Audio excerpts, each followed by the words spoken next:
5ನೇ ತರಗತಿ ವಿದ್ಯಾರ್ಥಿಗಳಿಗೆ ಏಜು ಆಲ್ರೌಂಡರ್ ಚಾನಲ್ಗೆ ಸ್ವಾಗತ.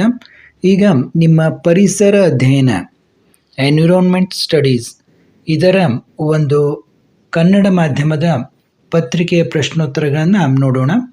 1ರಿಂದ 20ರವರೆಗಿನ ಪ್ರಶ್ನೆಗಳಿಗೆ ನೀಡಲಾಗಿರುವ 4 ಆಯ್ಕೆಗಳಲ್ಲಿ ಸೂಕ್ತವಾದ ಉತ್ತರವನ್ನು ಆರಿಸಿ ನಿಗದಿಪಡಿಸಿರುವ ಸ್ಥಳದಲ್ಲಿ ಕ್ರಮಾಕ್ಷರದೊಂದಿಗೆ ಉತ್ತರವನ್ನು ಬರೆಯಿರಿ ಅಂತಂದಿದ್ದಾರೆ. ಒಂದೊಂದಕ್ಕೆ 1 ಅಂಕ, ಒಟ್ಟು 12 ಪ್ರಶ್ನೆಗಳಿವೆ. ಇದು ಸಸ್ಯ ಮೂಲದ ಆಹಾರ ಪದಾರ್ಥಗಳ ಸರಿಯಾದ ಜೋಡಿಯಾಗಿದೆ. ಯಾವುದು? ಬೆಣ್ಣೆ, ಮಜ್ಜಿಗೆ, ಹಾಲು, ತುಪ್ಪ, ಧಾನ್ಯಗಳು, ತರಕಾರಿಗಳು, ಮೊಟ್ಟೆ, ಮಾಂಸ. ನೋಡಿ, ಇಲ್ಲಿ ಬೆಣ್ಣೆ, ಮಜ್ಜಿಗೆ, ಹಾಲು, ತುಪ್ಪ, ಮೊಟ್ಟೆ, ಮಾಂಸ ಇವೆಲ್ಲ ಪ್ರಾಣಿಗಳಿಂದ ಬರ್ತವೆ. ಧಾನ್ಯಗಳು ಮತ್ತು ತರಕಾರಿಗಳು ಸಸ್ಯ ಮೂಲದ ಆಹಾರ ಪದಾರ್ಥಗಳು. ಆದ ಕಾರಣ ಉತ್ತರ ಯಾವುದು? ಸಿ. ಬಾಲಕನೊಬ್ಬನಿಗೆ ಬೊಜ್ಜಿನ ಸಮಸ್ಯೆ ಉಂಟಾಗಿದೆ. ವೈದ್ಯರ ಯಾವ ಸಲಹೆಯಿಂದ ಅದರ ನಿವಾರಣೆ ಸಾಧ್ಯವಿಲ್ಲ? ನೋಡಿ, ನೆಗೆಟಿವ್ ಆಗಿ ಕೇಳಿದ್ದಾರೆ. ನಿಯಮಿತ ವ್ಯಾಯಾಮ ಮಾಡುವುದು, ಪೋಷಕಾಂಶ ಭರಿತ ಆಹಾರ ಸೇವನೆ, ನಿಗದಿತ ಸಮಯಕ್ಕೆ ಆಹಾರ ಸೇವನೆ, ಜಂಕ್ ಫುಡ್ಗಳ ಅನಿಯಮಿತ ಬಳಕೆ. ನೋಡಿ, ಜಂಕ್ ಫುಡ್ಗಳನ್ನು ಅನಿಯಮಿತವಾಗಿ ಬಳಕೆ ಮಾಡಿದರೆ ಅವನ ಸಮಸ್ಯೆ ಕಡಿಮೆ ಆಗೋದಿಲ್ಲ. ಆದ ಕಾರಣ ಉತ್ತರ ಡಿ. ವೈಯಕ್ತಿಕ ವಸತಿಯನ್ನು ಪ್ರತಿನಿಧಿಸುವ ಸರಿಯಾದ ಹೇಳಿಕೆ. ಕೇವಲ ಒಂದೇ ಕುಟುಂಬ ವಾಸವಾಗಿರುವ ಕಟ್ಟಡ. ಹಲವು ಕುಟುಂಬಗಳು ಒಂದೆಡೆ ವಾಸಿಸುತ್ತವೆ. ಕಡಿಮೆ ಭೂಮಿಯಲ್ಲಿ ಅತಿ ಹೆಚ್ಚಿನ ಜನಸಂಖ್ಯೆಗೆ ವಸತಿ ವ್ಯವಸ್ಥೆ, ಮೂಲಭೂತ ಸೌಲಭ್ಯಗಳು ಒಂದೇ ಕಡೆ ದೊರೆಯುವುದು. ನೋಡಿ, ಇಲ್ಲಿ ವೈಯಕ್ತಿಕ ವಸತಿಯನ್ನು ಪ್ರತಿನಿಧಿಸುವ ಸರಿಯಾದ ಹೇಳಿಕೆ ಅಂದರೆ ಕೇವಲ ಒಂದೇ ಕುಟುಂಬ ವಾಸವಾಗಿರುವ ಕಟ್ಟಡ. ಉತ್ತರ ಎ. ಮಂಜುಗಡ್ಡೆ, ನೀರು, ನೀರಾವಿ. ಮೇಲಿನ ಪ್ರಕ್ರಿಯೆಯನ್ನು ಪ್ರತಿನಿಧಿಸುವ ಸರಿಯಾದ ಹರಿವು ನಕ್ಷೆ. ನೋಡಿ, ಮಂಜುಗಡ್ಡೆ ಏನಿದು? ಮಂಜುಗಡ್ಡೆ ಅನ್ನೋದು ಒಂದು ಘನ. ಇದಕ್ಕೆ ಬಿಸಿ ತಾಗಿದಾಗ ಇದು ನೀರಾಗ್ತದೆ, ದ್ರವ ಆಗ್ತದೆ. ಆಮೇಲೆ ಮತ್ತೆ ಇದಕ್ಕೆ ಬಿಸಿ ತಾಗಿದಾಗ ಇದು ನೀರಾವಿ ಆಗ್ತದೆ. ಅಂದಮೇಲೆ ಯಾವ ಉತ್ತರ ಕರೆಕ್ಟು? ಇಲ್ಲಿ ಘನ, ಬಿಸಿ, ದ್ರವ, ಬಿಸಿ, ಅನಿಲ. ಇದು ಸರಿಯಾದ ಉತ್ತರ. ನೋಡಿ, ಘನ ಇರುವಂತಹ ಮಂಜುಗಡ್ಡೆ ದ್ರವ ಆಗ್ತದೆ, ನೀರಾಗ್ತದೆ, ಆಮೇಲೆ ನೀರಾವಿ ಆಗ್ತದೆ, ಅನಿಲ ಆಗ್ತದೆ. ಮನೆಯಲ್ಲಿ ನೀರಿನ ಪಾತ್ರೆಗೆ ಆಕಸ್ಮಿಕವಾಗಿ ಅಡುಗೆ ಎಣ್ಣೆಯು ಬೆರೆತಿದೆ. ಈ ಪ್ರಕ್ರಿಯೆ ಪರಿಣಾಮ ಮತ್ತು ಕಾರಣ. ನೋಡಿ, ಮನೆಯಲ್ಲಿ ಅಕಸ್ಮಾತ್ತಾಗಿ ನೀರಿನ ಪಾತ್ರೆಗೆ ಅಡುಗೆ ಎಣ್ಣೆ ಬೆರೆತರೆ ಏನಾಗ್ತದೆ ಅಂತ ಇಲ್ಲಿ ಅವರು ಕೇಳ್ತಾ ಇದ್ದಾರೆ. ನೋಡಿ, ಇಲ್ಲಿ ಉತ್ತರ ಏನಂದರೆ ಎಣ್ಣೆಯ ಸಾಂದ್ರತೆ ಕಡಿಮೆ ಇರುವುದರಿಂದ ಎಣ್ಣೆಯು ನೀರಿನ ಮೇಲಿದೆ. ಉತ್ತರ ಡಿ. ಎಣ್ಣೆಯ ಸಾಂದ್ರತೆ ಕಡಿಮೆ ಇರುವುದರಿಂದ ಎಣ್ಣೆಯು ನೀರಿನ ಮೇಲಿದೆ. ಉತ್ತರ ಡಿ. ಇದು ನೈಸರ್ಗಿಕ ಧಾತುವಿಗೆ ಉದಾಹರಣೆಯಾಗಿದೆ. ಕಬ್ಬಿಣ, ಪ್ಲುಟೋನಿಯಂ, ನೀರು, ಮಣ್ಣು. ನೋಡಿ, ಇಲ್ಲಿ ನೈಸರ್ಗಿಕ ಧಾತು ಅಂದರೆ ಯಾವುದು ಬರ್ತದೆ? ಕಬ್ಬಿಣ. ಉತ್ತರ ಎ. ಕಬ್ಬಿಣ ಮತ್ತು ಗಂಧಕಗಳು ಬೆರೆತಾಗ ಅವು ತಮ್ಮ ಮೂಲ ಲಕ್ಷಣಗಳನ್ನು ಉಳಿಸಿಕೊಂಡಿರುತ್ತವೆ. ಹಾಗಾದರೆ ಉಂಟಾದ ವಸ್ತುವು ಈ ಗುಂಪಿಗೆ ಸೇರುತ್ತದೆ. ನೋಡಿ, ಕಬ್ಬಿಣ ಮತ್ತು ಗಂಧಕ ಬೆರೆತಾಗ ಮೂಲ ಲಕ್ಷಣಗಳನ್ನು ಅವು ಉಳಿಸಿಕೊಂಡಿರುತ್ತವೆ ಅಂತಂದರೆ ಉತ್ತರ ಏನು? ಮಿಶ್ರಣಗಳು. ನೋಡಿ, ಸಂಯುಕ್ತ, ಧಾತು, ಪರಮಾಣು ಇವುಗಳಲ್ಲಿ ಮೂಲ ಲಕ್ಷಣ ಉಳಿದುಕೊಂಡಿರೋದಿಲ್ಲ. ಇದು ಮೂಲ ಲಕ್ಷಣ ಉಳಿಸಿಕೊಂಡಿರ್ತದೆ ಅಂದರೆ ಅದಕ್ಕೆ ಮಿಶ್ರಣ ಅಂತ ನಾವು ಕರಿತೀವಿ. ಟಿವಿಯ ರಿಮೋಟ್ಗಳು ಕೆಲಸ ಮಾಡಲು ಸಾಮಾನ್ಯವಾಗಿ ಬಳಸುವ ಶಕ್ತಿಯ ರೂಪ. ನೋಡಿ, ಟಿವಿಯ ರಿಮೋಟ್ಗಳು ಯಾವ ಶಕ್ತಿಯಿಂದ ಉಪಯೋಗ ಆಗ್ತವೆ? ನೋಡಿ, ಜೈವಿಕ ಶಕ್ತಿ ಅಲ್ಲ, ಸ್ನಾಯು ಶಕ್ತಿ ಅಲ್ಲ, ಉಷ್ಣ ಶಕ್ತಿ ಅಲ್ಲ, ರಾಸಾಯನಿಕ ಶಕ್ತಿ.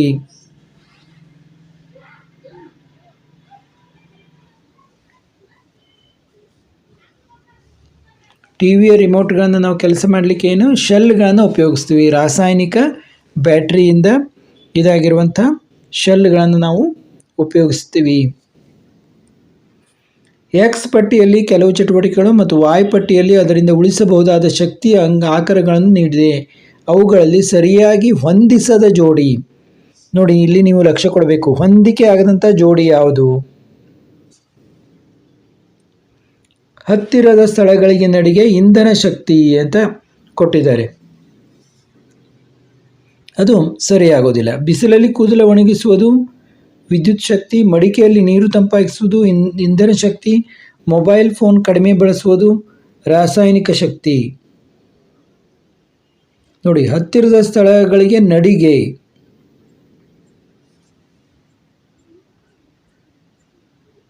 ಇದರಲ್ಲಿ ಉಳಿಸಬಹುದಾದಂಥ ಶಕ್ತಿ ಆಕಾರ ಇಂಧನ ಶಕ್ತಿ.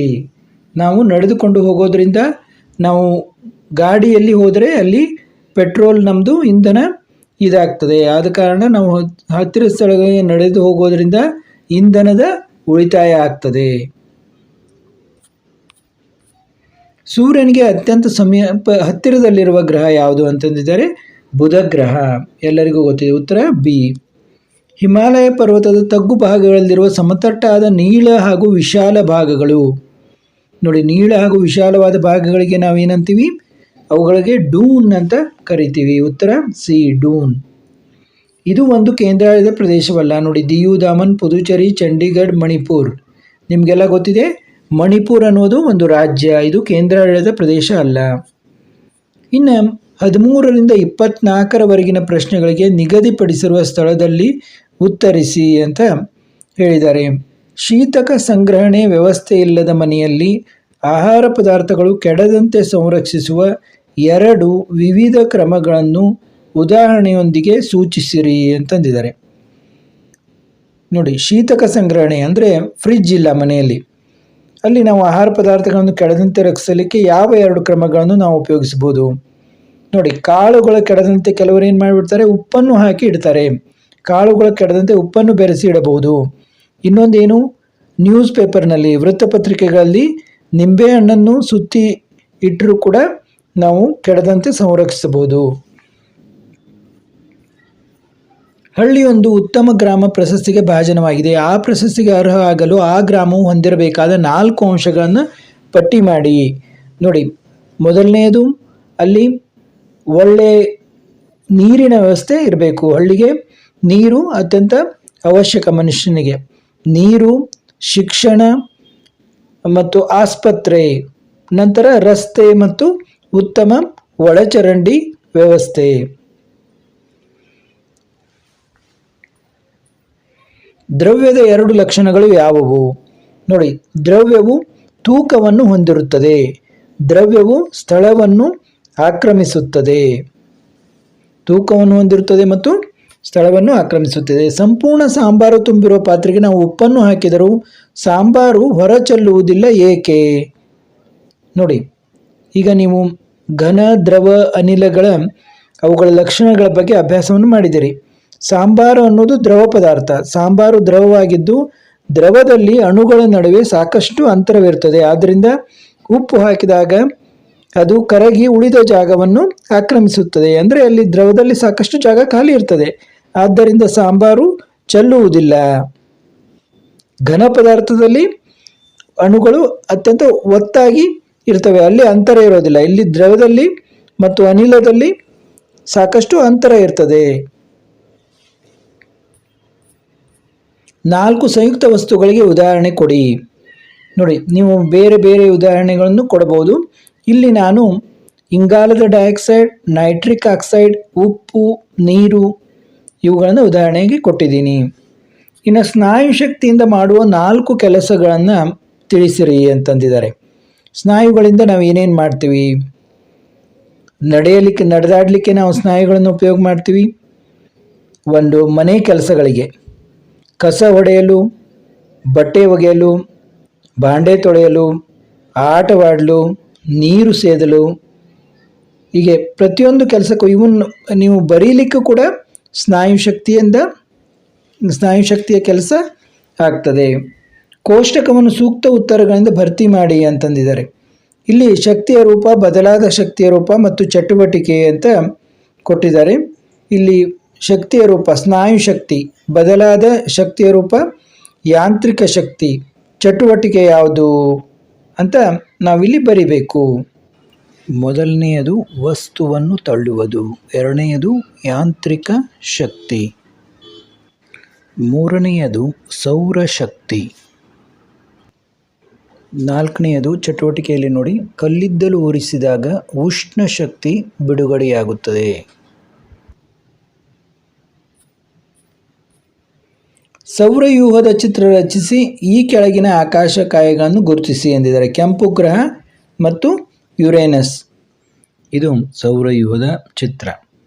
ಇಲ್ಲಿ ಇದು ಯುರೇನಸ್, ಇಲ್ಲಿ ಕಾಣ್ತಾ ಇದೆಯಲ್ಲ, ಇದು ಯುರೇನಸ್. ಇನ್ನು ಕೆಂಪು ಗ್ರಹ ಅಂದರೆ ಮಂಗಳ ಗ್ರಹಕ್ಕೆ ಕೆಂಪು ಗ್ರಹ ಅಂತೀವಿ. ಇದು ಎ.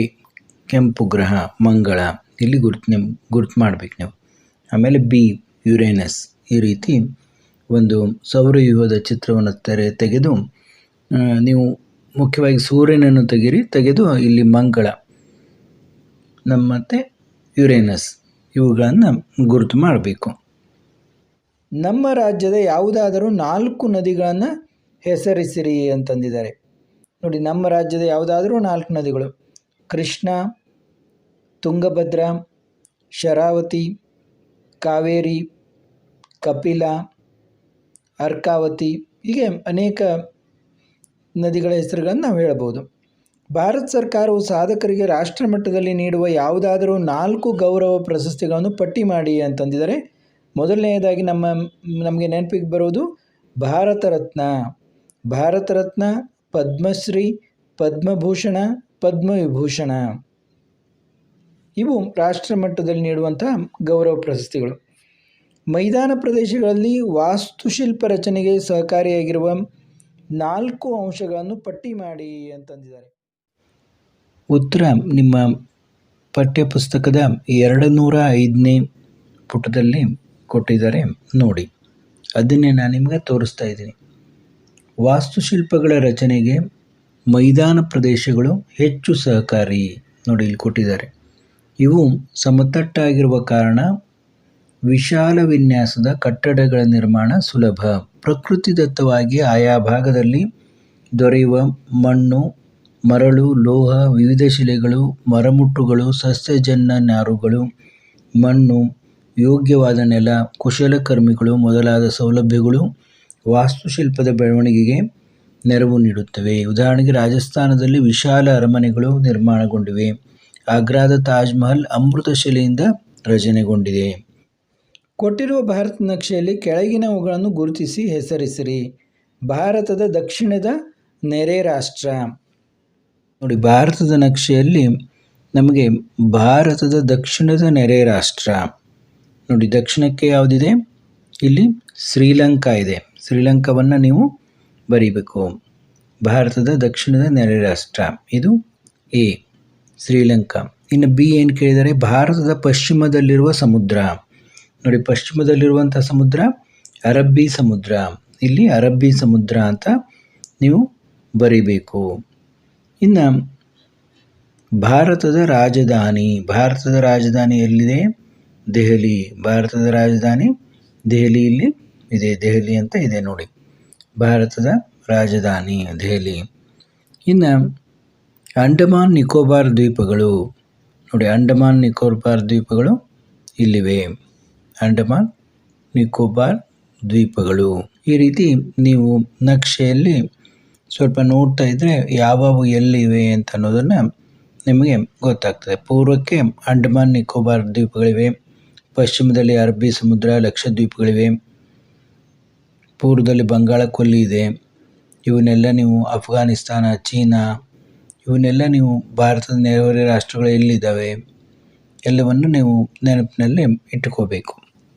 ಇಲ್ಲಿಗೆ ಈ ಪರಿಸರ ಅಧ್ಯಯನದ ಪ್ರಶ್ನೆ ಪತ್ರಿಕೆಯ ಎಲ್ಲ ಉತ್ತರಗಳನ್ನು ನೋಡಿದೆವು. ಇದೇ ರೀತಿ ಎಲ್ಲ ವಿಷಯಗಳ ಉತ್ತರಗಳನ್ನು ನೋಡೋಣ, ಮತ್ತೆ ಭೇಟಿಯಾಗೋಣ.